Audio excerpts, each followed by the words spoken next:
Bonjour tout le monde, ici Manon. Aujourd'hui, je vais vous montrer comment faire la version cutout qui est bien populaire, mais je vais vous montrer comment faire en SVG avec Inkscape. Donc, je sais qu'il y a des vidéos qui courent sur Internet. Il y en a un aussi, c'est Germing Tree qui l'a fait, c'était avec Shortcuts a Lot.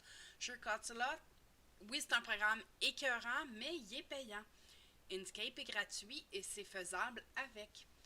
Donc, je vais vous montrer. J'ai mon Inkscape ouvert. Je l'ai juste ouvert. Je vais commencer par faire un texte. Donc, je vais aller cliquer sur le texte et je vais cliquer dans mon écran. Et je vais écrire... Oups, je vais écrire Facebook. Il est tout petit, mais ce que je vais faire, c'est que je vais aller cliquer sur Select. Je vais garder mon contrôle enfoncé en prenant la petite flèche et je vais grossir. Ici, après, on peut jouer sur quelle écriture vous voulez. Moi, je vais ici dans mes textes. Donc, je vais juste le sélectionner. Donc, vous avez les textes que vous pouvez utiliser. Moi, j'aime beaucoup utiliser Impact. Donc, je vais aller choisir Impact. Donc, ça ressemble à ça. Et, oups, je vais le grossir encore un petit peu plus. Comme ça. Je veux aller chercher moins d'espace entre mes lettres. Donc, ce que je vais faire, c'est, pour l'instant, c'est juste un texte. Mais moi, je veux que ça devienne un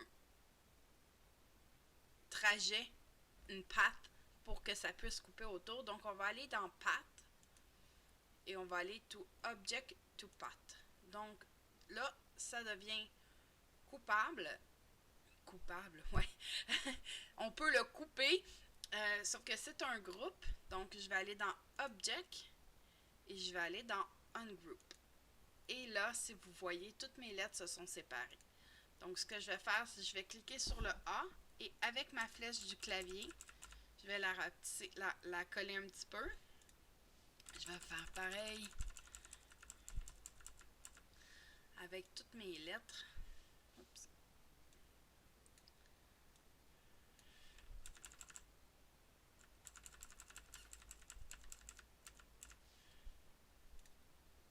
Donc, oui, c'est laborieux, mais ça va avoir de l'allure. Donc, je vais juste tasser un peu plus.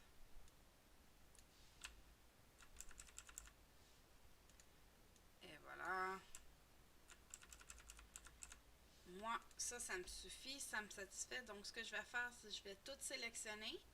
Je vais aller dans Path et je vais aller dans Union. Donc, maintenant, c'est un seul et même, je veux dire fichier, mais un seul et même layer. Donc, pour aller faire le cutout, il faut un autre texte pour aller mettre en plein milieu. Donc, je vais aller me chercher un texte et je vais écrire un autre texte. Et je vais l'écrire en majuscule. J'écris avec un souligné. Je vais grossir et vous allez comprendre pourquoi j'ai fait ce petit souligné-là au lieu de l'espace. C'est parce que moi, l'écriture que je vais aller utiliser, je vais aller chercher le I Love Glitter. Celui-là ici. J'ai oublié de sélectionner mon texte. Donc, mon I Love Glitter et je vais appliquer. Et ça fait un petit quart dans le milieu. Là, je vois que j'aime pas ça qui sont toutes en majuscule, donc je vais le refaire.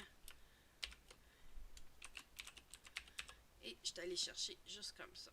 Donc, ici, je vais juste le changer de couleur juste pour qu'on le voit mieux.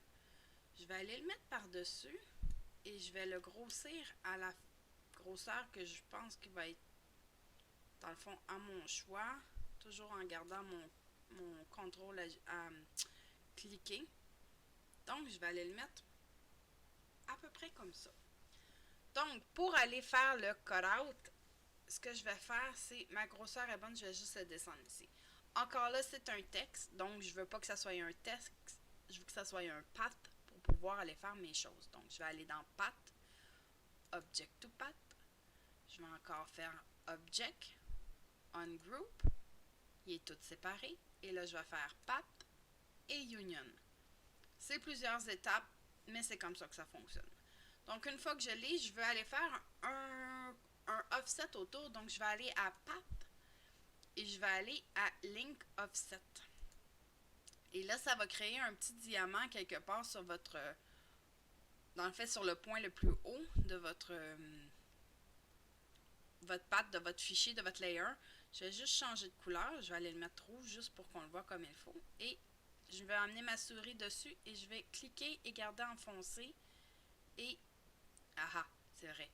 Vous voyez, là, il snap un peu partout, là. Ça, ici, là, ce que je vais faire, c'est que je vais juste aller enlever ici, en haut à droite.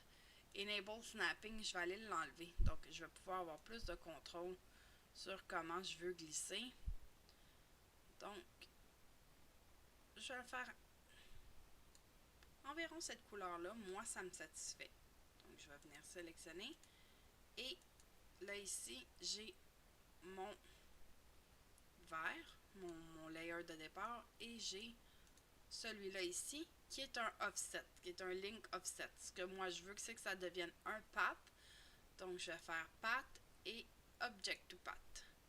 Et voilà, là, ça devient un path. Donc, ce que je vais faire, c'est que je vais aller mettre où ce que je pensais aller à peu près ici.